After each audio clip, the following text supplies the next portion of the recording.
Kwa nini haya yanatokezea? Haya kwa hakika yanatokezea kutokana na sababu ya msingi ya ugomvi wa kihistoria baina ya Israel na Marekani kwa upande mmoja na Iran kwa upande mwingine. Tunajua kwamba kihistoria Marekani na Israel zilikuwa marafiki na masuhuba wakubwa wa Iran kabla ya kutokea mapinduzi ya Kiislamu nchini Iran mwaka 1979, ambapo ndipo kila kitu kilipinduka kikamilifu na Marekani na Israel zikageuka kuwa ni maadui wa Iran. Na mbali ya wao kuwa ni maadui wa Iran, lakini kimsingi kwa upande wa Iran nayo ilianzisha uadui rasmi dhidi ya Israel, na sababu ya uadui huo ni msimamo wa Iran kwa mtazamo wa kibinadamu na kwa mtazamo wa kiitikadi wa Kiislamu kutetea suala la ukombozi wa Palestina, suala ambalo dunia sasa baada ya kupita karibu miaka au zaidi ya miaka 70, dunia nzima sasa imetambua nini chimbuko lake na nini chanzo chake. Ni kwa sababu hiyo ndio maana, kwa kuwa Iran imekuwa ikilipigania suala hilo zaidi kwa mtazamo wa kijeshi na si kwa mtazamo wa kisiasa tu na kutoa maneno matupu majukwaani, ndipo Marekani na Israel zikahisi kwamba msimamo wa Iran wa kuiunga mkono Palestina kwa ajili ya ukombozi wa ardhi zake ni tishio kwa amani na kwa usalama na uwepo wa Israel pia. Na kwa sababu hiyo, tokea kipindi hicho ni kwamba Marekani na Israel zimekuwa zikichukua hatua mbalimbali za kivitendo kwa lengo la kuihujumu Iran, lakini hasa zaidi kuhakikisha kwamba utawala wa Kiislamu wa Iran unaporomoshwa, ikiwa ni kutokea nje au ni kutokea ndani. Kwa hivyo kilichotokea Ijumaa ya Juni 13 ni muendelezo wa harakati za muda mrefu ambazo hata wataalamu wa kijeshi wa Marekani wamekuwa wakizieleza kwamba wamevamia Iraq mwaka 2003, wakashambulia Afghanistan 2001 baada ya mashambulio ya Septemba 11, wamezihujumu nchi mbalimbali za Kiarabu na Kiislamu Afrika Kaskazini kama Libya, baadaye Sudan, Somalia, imefuatia vile vile hatimaye Syria.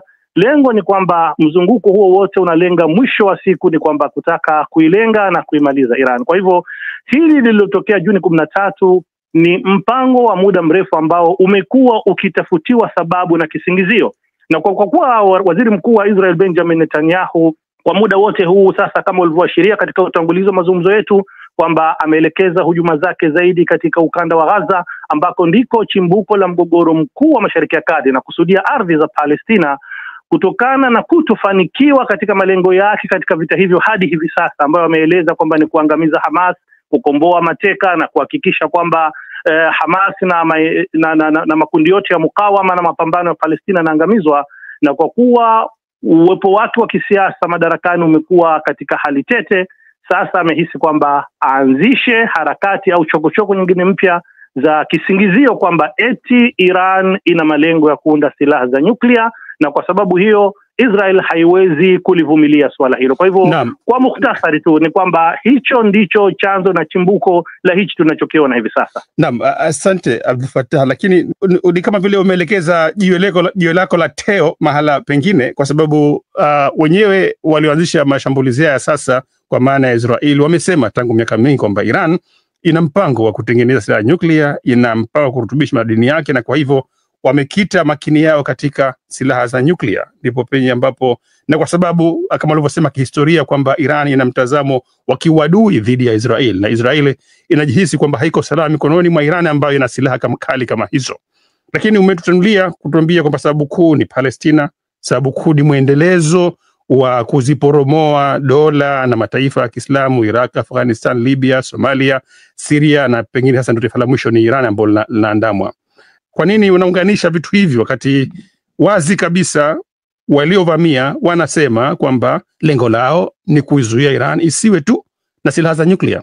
Kimsingi ni kwamba lengo hasa ni kuisambaratisha Iran. Suala la nyuklia, kwa bahati mbaya, labda kwa faida wasikilizaji wetu, ni kwamba suala la nchi iliyojiunga au nchi ilikuwa ni mtiaji saini wa mkataba wa kutokomeza na kuzuia uundaji wa silaha za nyuklia NPT, ambapo Iran ni mwanachama wa mkataba huo, na kinyume chake Israel haijatia saini mkataba huo, ni kwamba nchi hizo kisheria zina haki ya kurutubisha madini ya urani kwa ajili ya kufaidika na nishati ya nyuklia kwa matumizi ya amani, ikiwa ni katika masuala ya tiba, masuala ya kilimo, na vile vile hata katika kuzalisha nishati ya umeme. Na hilo ndilo jambo ambalo Iran imekuwa ikilifanya, kwa sababu Iran imenyimwa haki hiyo ya kusaidiwa na mataifa makubwa hasa ya magharibi ambayo yana uwezo mkubwa wa teknolojia ya nyuklia kuweza kufaidika na teknolojia hiyo ya kurutubisha madini ya urani. Iran imefanya hivyo kwa kutegemea wanasayansi wake wa ndani, jambo ambalo halikuwapendeza au halikuzipendeza nchi za magharibi. Na kilichokuwepo ni kwamba labda watu wengi hawajui, nchi kama Brazil, Australia, Japan, Canada, hizo zote ni kama ilivyo Irani zimesaini mkataba huo na zinafanya kazi ya kurutubisha madini ya urani kwa ajili ya matumizi yao ambayo yanakusudia. Lakini nchi za magharibi zinasema kwamba madini ya urani yakirutubishwa na nchi kama hizo ni kwamba inakuwa kuna usalama na hakuna hatari ya kuundwa silaha za nyuklia. Lakini madini ya urani yakirutubishwa na nchi kama Iran, basi hatari hiyo ipo. Jambo ambalo nalo ni kichekesho, kwa sababu shirika au wakala wa kimataifa wa nishati ya atomiki IAEA, ambalo ni shirika la Umoja wa Mataifa la kufuatilia shughuli za nyuklia za nchi wanachama wa NPT, limekuwa likifuatilia shughuli za nyuklia za Iran kwa miaka mingi, na inasemekana kwamba hakuna nchi yoyote duniani mwanachama wa NPT ambayo imeruhusu kufanyiwa ukaguzi mkali wa shughuli zake za nyuklia kama Iran. Na tusisahau bwana mwenyekiti kwamba 2015 Marekani hii wakati wa serikali ya Barack Obama pamoja na madola mengine makuu ya magharibi na nchi nyingine wanachama wa Baraza la Usalama la Umoja wa Mataifa, yani Urusi na China, zilitia saini makubaliano rasmi ya kimataifa yaliyotambuliwa na Umoja wa Mataifa ya kuhakikisha kwamba Iran itaendelea kurutubisha madini ya urani, lakini na wakati huo huo itakuwa chini ya usimamizi mkali, mkabala wake kuondolewa vikwazo vya kiuchumi ambavyo imekuwa muda mrefu na vimeumiza sana uchumi wake. Rais Trump alipoingia madarakani 2015 akaja akaamua 2016 akaja akaamua kuyakataa na kuyavunja makubaliano yale, na ndiyo chimbuko la haya tunaona hivi sasa. Kwa hivyo hili suala la kusema kwamba hofu ni Irani kuunda silaha za nyuklia ni kisingizio ambacho nadhani hata walimwengu wote sasa wanaelewa kwamba hii ni kisingizio tu cha kutaka kuihujumu Iran. Naam, asante Abdul Fattah Musa, tutakuwa nawe tena muda mfupi ujao. Wacha niende Paris kwako Mohamed Saleh. Ufaransa, nchi ulio ni miongoni mwa mataifa yanayoitwa yaliyoendelea, makuu ya kundi la G7, nchi ambazo zimeendelea kiviwanda, ambalo punde hivyo katika kipindi hiki yamemaliza mkutano wake nchini Canada na yametoa kauli ya kuunga mkono kwanza kile ambacho kimefanywa au kinafanywa na Israel na kujishadidia kauli ya muda mrefu kwamba kamwe Iran haitoruhusiwa kuwa na silaha za nyuklia. Haki ya Israel kujilinda ndio kama vibwagizo vya kauli za hawa wanaunga mkono kinachofanywa na Israeli katika mzozo huu. Hii inamaanisha kwamba mkono ambao unaipiga Iran au unapiga na Iran hivi sasa ni wa Israel, lakini uwezeshaji wa vita vyenyewe vyote unatoka katika mataifa yote ya magharibi.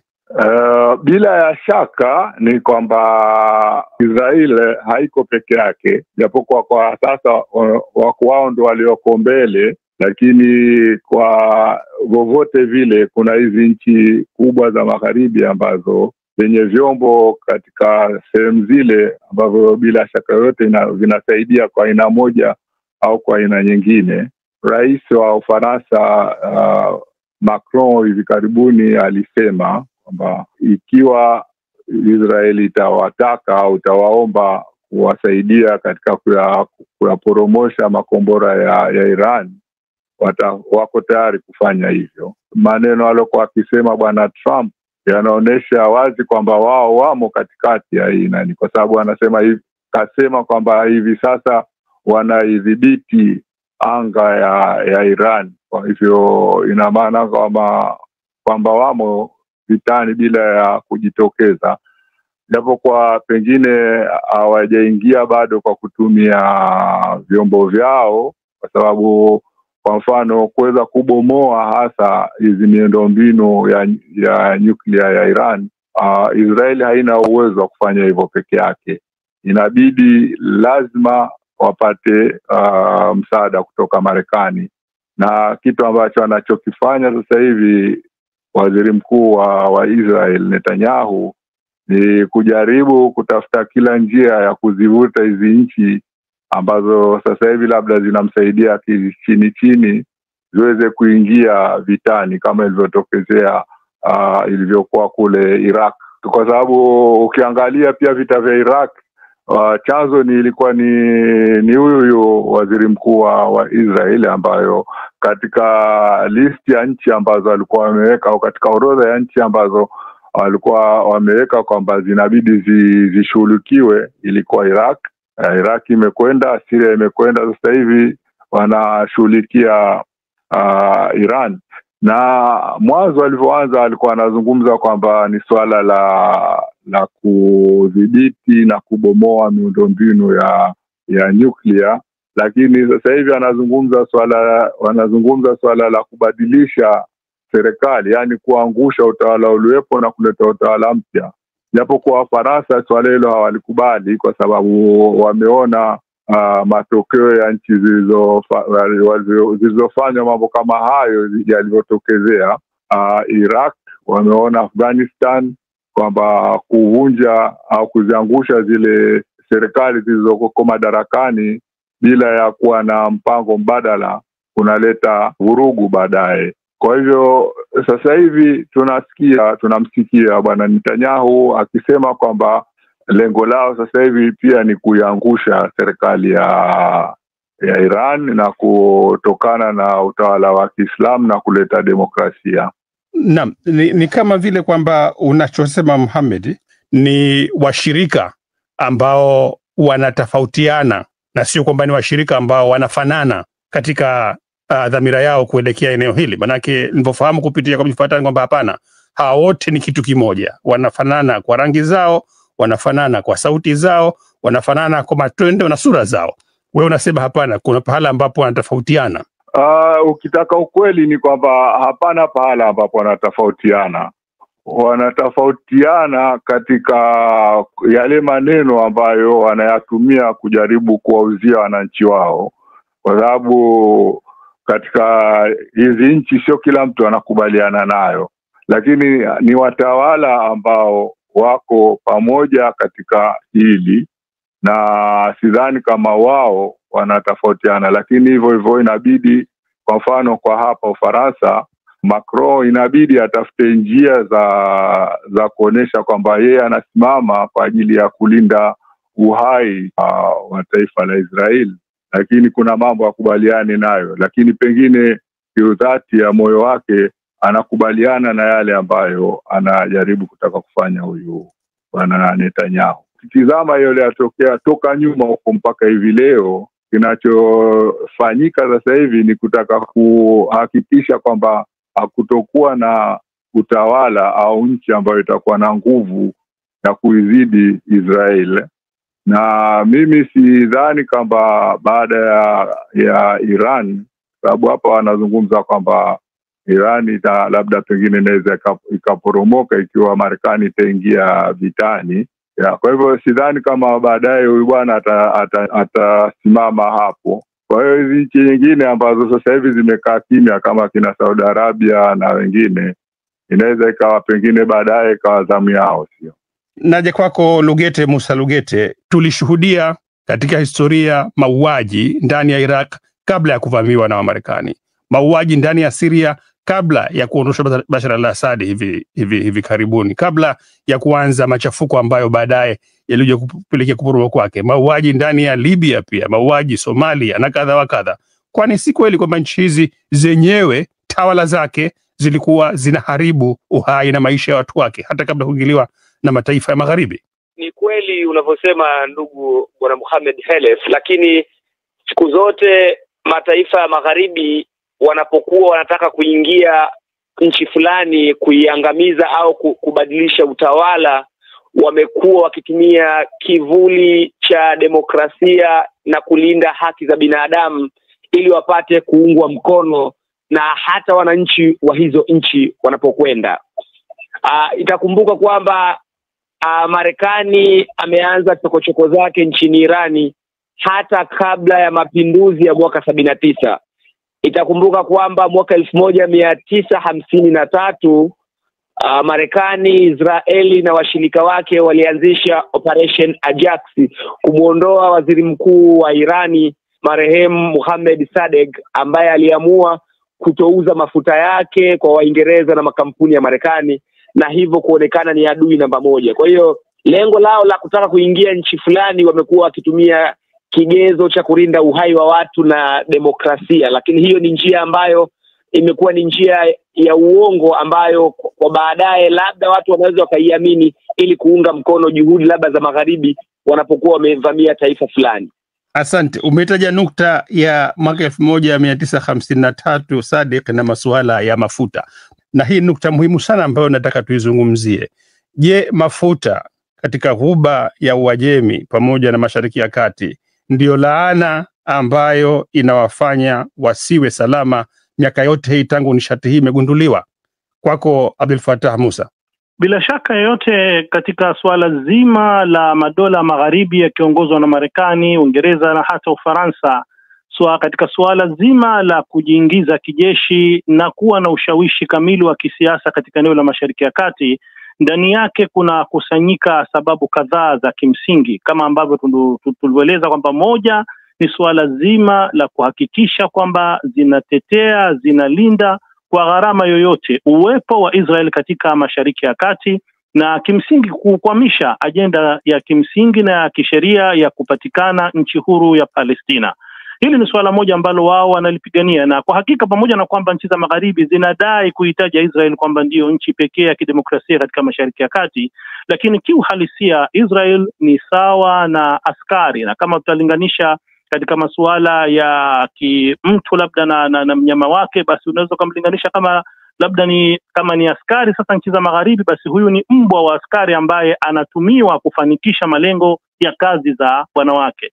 Lakini kwa upande mwingine ni kwamba Israel inasaidiwa na nchi za magharibi ziwepo, lakini wakati huo ndio ambayo inafanya kazi ya kuweza kuhakikisha kwamba nchi zote za Mashariki ya Kati zinakuwa chini ya udhibiti na ushawishi kamili wa nchi za magharibi kupitia Israel yenyewe. Na kwa katika suala zima la maslahi, mbali ya suala hili la kisiasa ambapo tunajua kwamba nchi za Mashariki ya Kati akthari yao ni nchi za Kiislamu au zote ni nchi za Kiislamu, na suala zima la Uislamu lina mtazamo maalum kwa nchi za magharibi hasa linapokuja suala la Uislamu wa kisiasa, lakini suala la kiuchumi kama alivyoashiria hapo mwenzetu Bwana Musa ni kwamba hilo nalo pia lina msingi mkubwa, yani suala la nishati ya mafuta na gesi ambayo Mashariki ya Kati kwa upande mmoja ndiko ambako inapatikana zaidi nishati hii, na njia yake ya bahari ni njia muhimu sana ya kuweza kufanikisha shughuli za kibiashara za kuhakikisha meli za mafuta zinaweza kupita kiurahisi katika eneo hilo kwa ajili ya kusafirisha na nishati hiyo kupeleka katika maeneo mbalimbali ya maji ya kimataifa hasa katika ulimwengu wa magharibi. Kwa hivyo hili ni jambo ambalo linazifanya kweli kwamba nchi za Mashariki ya Kati tokea zilipopata neema hii ya mafuta, kwa pamoja na kwamba kidhahiri tumeona imefaidisha nchi mbalimbali hasa za ghuba ya Uajemi kuweza kubadilika, kunawirika kiuchumi na kijamii, lakini wakati huo huo zimeleta hiyo tunayoweza tukasema kwamba nayo ni laana kwa mataifa haya, kwa sababu ulipoashiria nukta ya kwamba nchi hizi za Kiislamu zilizovamiwa na nchi za magharibi nazo zenyewe kumekuwa kukishuhudiwa mauaji, kupotea kwa roho za watu kabla ya kuvamiwa nchi za magharibi. Hili ni suala ambalo hatuwezi kulikana, kwa sababu kwa bahati mbaya nchi hizo nyingi zote zilizovamiwa ni nchi ambazo hazikuwa zina utaratibu mzuri wa kidemokrasia wa kiuhalali wa kuendesha tawala zao. Tunajua kwamba nchi nyingi za ghuba ya Uajemi ni nchi za kifalme ambazo utawala unaendeshwa kwa kurithishana, na hizo zilizokuwa si za kifalme, nchi kama ilivyokuwa Libya au hata Syria, vile vile kwa mfano nchi kama Yemen na kwa upande wa hata Sudan, ni nchi ambazo kwa bahati mbaya ni kwamba nazo pia hazikuwa na utaratibu mzuri wa kuhakikisha kwamba zinaendesha tawala zao, zinawapa wananchi wao uhuru wa kisiasa na kuchagua viongozi wao kwa uhuru. Kwa hivyo kile ambacho magharibi kwa upande mmoja walikitumia kama ni kisingizio, kwa sababu na hayo pia pamoja na kwamba wa magharibi hawakubaliani nayo, lakini kwa sababu ni njia ya kupata maslahi yao, nchi za magharibi hazipigi kelele kuona katika nchi kama Saudi Arabia au Qatar au Oman au Kuwait kwamba hakuna uchaguzi, hakuna masuala ya haki za kisiasa. Hilo ni jambo ambalo wao wako tayari wakati wote kulifumbia macho na pengine kulishinikiza katika zile nchi ambazo wanakusudia kuvamia. Kwa hivyo ni jambo ambalo linatumiwa kwa maslahi hayo, na ndio hilo ambalo limetumiwa kuweza kufanikisha kuvamia Afghanistan, kuvamia Iraq, kwa sababu ni kwamba kweli kama ulivyoashiria, bahati mbaya nchi hizi za Kiislamu au nchi hizi za Waislamu zimekuwa zina matatizo ya kiutawala kuwepo kwa uhuru wa kisiasa. Kwa hivyo nukta ulioashiria ya kiuchumi ni nukta ya msingi sana, kwamba nchi hizi zinataka kuhakikisha kwamba nishati ya mafuta na gesi katika Mashariki ya Kati inaendelea kuwa chini ya udhibiti wa madola magharibi, kama ambavyo tumeona namna Rais Trump alivyofanya ziara yake ya karibuni kabisa katika nchi kadhaa za Ghuba ya Uajemi, jinsi kwa kutumia nguvu na ushawishi wa Marekani kwa nchi hizo ambazo tutakumbuka katika kipindi chake cha kwanza alisema wazi kwamba sisi kama nchi hizi za Ghuba ya Uajemi tutaziacha mkono kwa muda wa wiki 2 tu, tawala zao zitaporomoshwa na wananchi wao.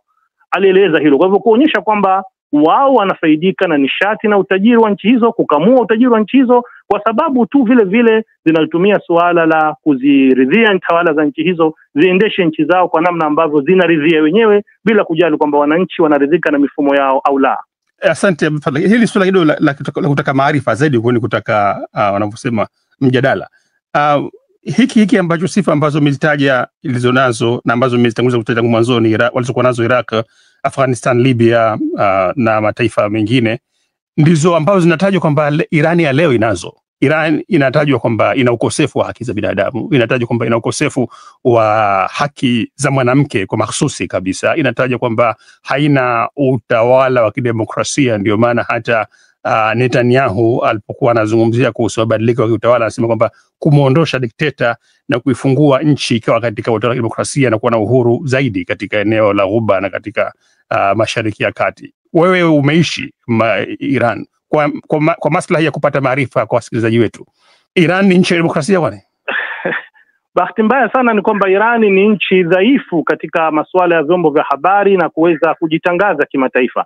Lakini kwa hakika nathubutu kusema kwamba Iran ni nchi ya kidemokrasia katika muundo wake wa demokrasia ilionayo kuliko hata baadhi ya nchi nyingi ambazo kwa mfano katika bara la Asia au hata katika nchi zetu za Kiafrika ambazo nazo pia tunaonekana kwamba zinafanyika harakati za kisiasa, kuna vyama vingi, kuna chaguzi za kidemokrasia. Iran katika suala hilo nathubutu kusema kwamba imezipiku na kuzishinda nchi nyingi ambazo zinajitangaza kidemokrasia, na hasa kwa kuzingatia kwamba Iran yenyewe inaendeshwa kwa kufuata mfumo wa kidini. Pamoja na kwamba inaongozwa katika mfumo wa kidini na kuendeshwa katika mtazamo wa kisheria za Kiislamu, lakini katika wakati huo ni kwamba imechanganya pamoja mambo mawili haya, yani mfumo wa kidemokrasia wa magharibi taban kwa kuzingatia mtazamo wake Iran yenyewe, kwa sababu jambo moja ambalo wa magharibi na nchi mbalimbali hata za Kiafrika sasa zimekuwa zikilitetea swala hili, kueleza kwamba si lazima kila nchi ifuate ule mfumo ule ambao wa demokrasia magharibi, kama ambavyo tunajua kwamba iko Marekani ina mfumo wa demokrasia ya rais, Uingereza nao ina mfumo wa demokrasia ya mfumo wa kibunge kwa kuwa na mfumo wa utawala wa waziri mkuu, pamoja na kwamba wakati huo Uingereza hiyo ina mfalme na mfumo wa kifalme. Kwa hivyo suala la demokrasia ambalo kwanza Iran imeonyesha mfano kwa mataifa mengine kwamba hakuna ulazima kwamba kila kilichofanywa magharibi nchi nyingine nazo zifuate kama lilivyo. Unaweza kuangalia lile ambalo la magharibi linaendana na mfumo wenu wa kijamii na kidini na kiutamaduni, mkafuata kile ambacho mnakihisa mkubaliana nacho, hamukifuati. Kwa hivyo kama hayo madai wanayosema kwamba Iran hakuna demokrasia, Iran inashuhudiwa kwamba kila baada ya miaka 4 Iran inafanya chaguzi, na kila baada ya miaka 4 mifumo au tunaweza tukasema kwamba mirengo yenye mielekeo tofauti ya kisiasa Iran inaingia madarakani. Rais ambaye amechaguliwa katika kipindi cha miaka 12 nyuma alikuwa mtu wa mrengo mwingine, miaka 8 baadaye ni wa mrengo mwingine, wa miaka 4 baadaye ni wa mrengo mwingine. Jambo ambalo linaonyesha wazi, kwa mfano mfumo wa Iran wa bunge lake, bunge la Iran kinyume na mabunge ya nchi nyingi duniani, rais anapoteua mawaziri wa serikali yake hawapitishi tu kama anavyopenda yeye mwenyewe na kubadilisha. Lazima mawaziri wanaopendekezwa waende bungeni, na wanapokwenda bungeni watangaze sera zao watakachofanya, na mara kadhaa kuna mawaziri wanapendekezwa na rais wanakataliwa na bunge. Au karibuni tumeshuhudia hivi juzi tu bunge la Irani limempitisha waziri wa uchumi mwingine mpya baada ya waziri wa uchumi aliyetangulia kumuuzulu kwa kumuona kwamba utendaji wake ni dhaifu. Haya ni mambo ambayo katika nchi za kwetu za Kiafrika, kwenye demokrasia za Kiafrika hatuyaoni, lakini hili ni jambo ambalo kwa bahati mbaya watu wengi hawaelewi nini kinachoendelea Iran. Badala yake ni kwamba wanaelekeza kidole chao kusema tu kwamba Iran inaongozwa na kiongozi wa kidini na ndiye mwenye maamuzi ya kila kitu. Wacha niende Paris. Mohamed Saleh, swali ambalo nitakuja kwako ni swali la nani anamtumilia nani, maana picha kubwa ambayo tumeipata katika mazungumzo haya ni kwamba Israel ni kama kwamba inatumika na mataifa ya magharibi kulinda maslahi yake katika eneo la Mashariki ya Kati. Lakini pia upande mwingine tumeona kwamba Israel inayataka mataifa ya magharibi yaingie kati kwenye vita hivi ili kupata muradi wake nchini Iran. Sasa swali linakuja kwamba basi kama ni hivyo, kama ni kweli kila mmoja anasema huyu anamtumia, nani hasa anamtumilia nani? Kwanza ni kwamba hawa ni Israeli ni watu ambao wengi wametoka huku Ulaya au ni kwa hivyo wapo kwa maslahi ya hizi nchi ambazo wametoka. Pili ni kwamba ile ni kama nchi ya Ulaya ambayo iko katika Mashariki ya Kati. Kidogo sijafahamu hapo. Manake ni kusema kwamba manake Waisraeli wenyewe hoja yao ni kwamba ile ni nchi yao ya kale na kale, ni nchi yao tangu miaka 1000 ngapi iliyopita nyuma. Kwa hiyo nasema kwamba wametoka Ulaya. Kwa sababu hawa ni watu nafikiri inabidi kutofautisha. Kuna Wayahudi wale wa asili wale, na kuna hawa Wazayuni ambao wamekuja na vuguvugu la kisiasa. Hawa ni watu ambao wametoka Ulaya. Lakini asili yao ni Mashariki ya Kati. Ni kama leo kupata Waafrika weusi ambao wako Marekani wakasema wanarudi Ghana, wanarudi Senegal, wanarudi katika Afrika. Sawa, ni wana asili wanaweza kudai ya kutoka kule, lakini wamekuja na vuguvugu la kisiasa, wakati wale wengine ambao sio Wazayuni, kwa sababu inabidi kutofautisha baina ya Wazayuni na wale Wayahudi wale wa asili, kwa sababu wale Wayahudi wa asili hawajakuwa na mfarakano na Wapalestina. Wamekuwa wanaishi pamoja kwa muda wote huo, hata baada ya kutokea wale ambao walibidi wahame. Lakini kabla ya kuundwa kwa taifa la Israeli 1948 walikuwepo wale ambao walikuwa wakiishi kule. Walikuweko Wayahudi wengine wakiishi Afrika Kaskazini na katika nchi mbalimbali. Hata Irani leo wapo watu wenye asili ya Kiyahudi ambao wanaishi kule, lakini hawana matatizo na wale wa Irani wenyewe. Watu wenye walokuja na matatizo ni ili vuguvugu la Wazayuni ili ambao ndo wao watu ambao wamekuja na sera za kutaka kuteka majimbo na sehemu mbalimbali za Palestina. Hawajaridhika na lile eneo walilopewa na Umoja wa Mataifa 1948, lakini lengo lao sasa hivi ni kuzidi kwa sababu mpaka sasa hivi Israeli haina kusema mipaka kama nchi nyingine zozote. Mipaka ambayo wanatakiwa kuheshimu ni ile mipaka ambayo wamepangiwa na Umoja wa Mataifa 1948, lakini sasa hivi ukiangalia 67 wamechukua bado maeneo na wanazidi kuchukua maeneo mengine. Sasa hivi wako kwenye ukingo wa magharibi wa mto Jordan, wanajaribu kuchukua pia maeneo, na sasa hivi lengo lao pia kuchukua Gaza.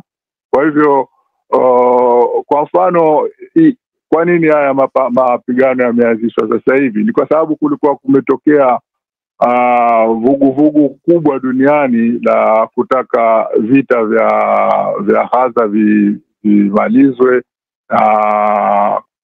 hali ya amani irudi.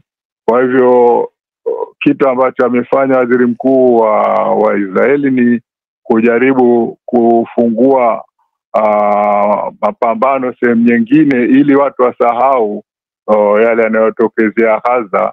Na ukiangalia ukweli ni kwamba sasa hivi watu wengi, karibu kila mtu ameshughulika na mapigano ambayo yako baina ya Israeli na Iran. Kwa hivyo hiyo ni moja katika kwa hili ninavyohisi kwamba Israeli wanawatumia sasa hivi nchi za magharibi. Lakini pia ukiangalia unaweza ukasema pia Trump amemtumia pia Netanyahu ili labda kudhoofisha Iran, na waweze katika watakapokwenda kwenye meza ya mazungumzo Irani iende kuzungumza ikiwa imedhoofika. Tena kwako Abdul Fattah Musa, tuelekee mwisho wa kipindi chetu.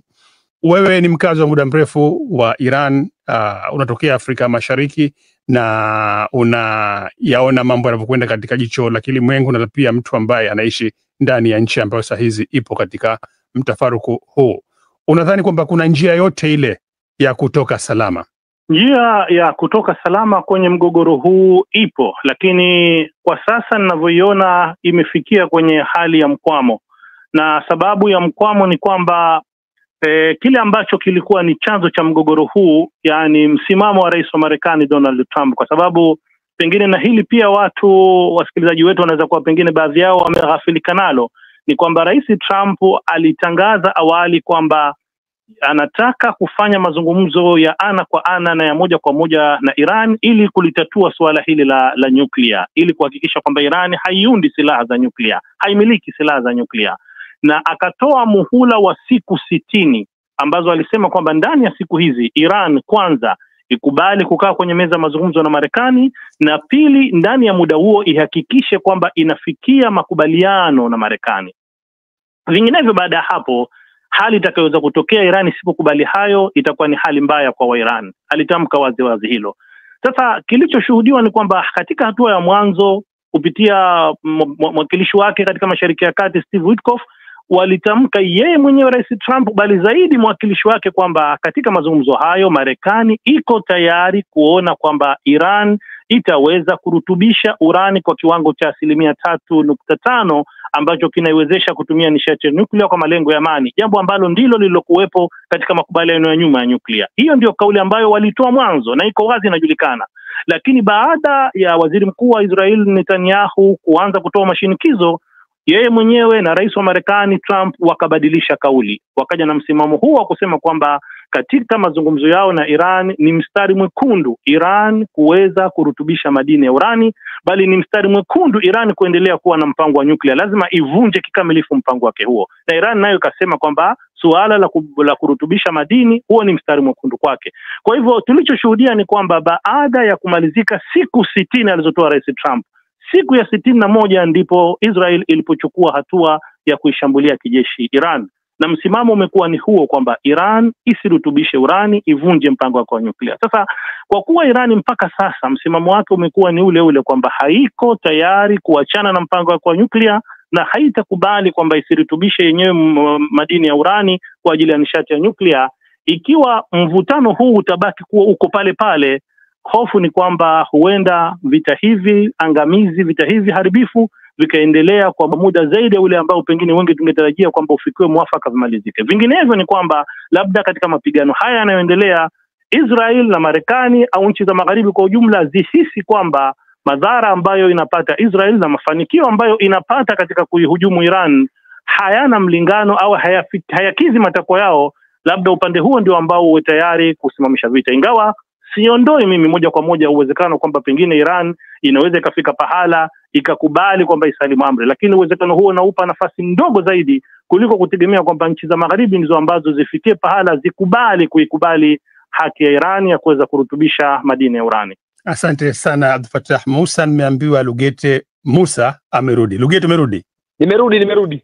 Tunasikitika sana kwamba tumeukosa muda mwingi katika mazungumzo haya kwa sababu masuala ya simu yalivyo hapo, lakini hili swala la mwisho nitakuachia wewe utufungie. Swala mnaposema hapo Dar es Salaam, sema swala la kiuchokozi. Je, ingelikuwa Iran kweli inazo silaha za nyuklia, ingelishambuliwa na Israel? Isingeshambuliwa. Israel ameshaona kwamba Irani hana silaha za nyuklia, na kiwango cha Irani anachoturutubisha nyuklia ni kwa ajili ya matumizi ya viwandani, nishati na vitu vingine.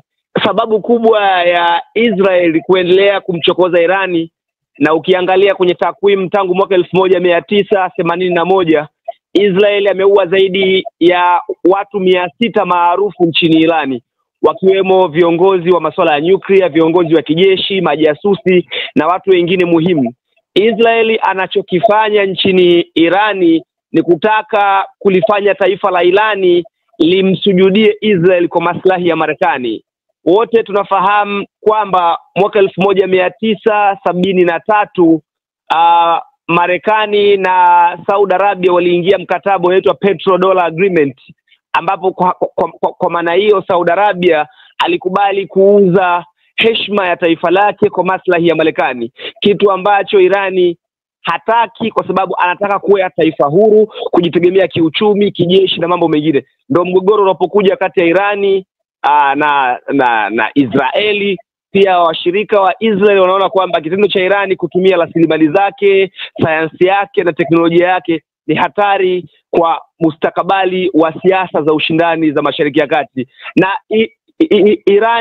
Israel ameshajiridhisha pamoja na Marekani kwamba hakuna silaha za nyuklia ndani ya Irani, isipokuwa tu Irani amegoma kumsujudia Marekani na Israel. Kwa hiyo lengo kubwa la hichi kinachoendelea ni kulifanya taifa la Israel kuwa taifa kubwa na kuyaua mataifa mengine. Yani wazungu wanaita, Israel na Marekani wana mpango wa kurudi kwenye siasa zinaitwa unipolar politics, kwa maana kwamba ni Israel ndio awe kinara wa Mashariki ya Kati kwa kufuata sera za mambo ya nje za Marekani, na kitu ambacho Irani hataki. Kwa hiyo kinachowauma ni kwamba ni kwa nini mpaka sasa hivi Irani haijaanguka, na ili Irani ianguke ni kuidhoofisha, kuiwekea vikwazo, kuua wataalamu wake wa nyuklia.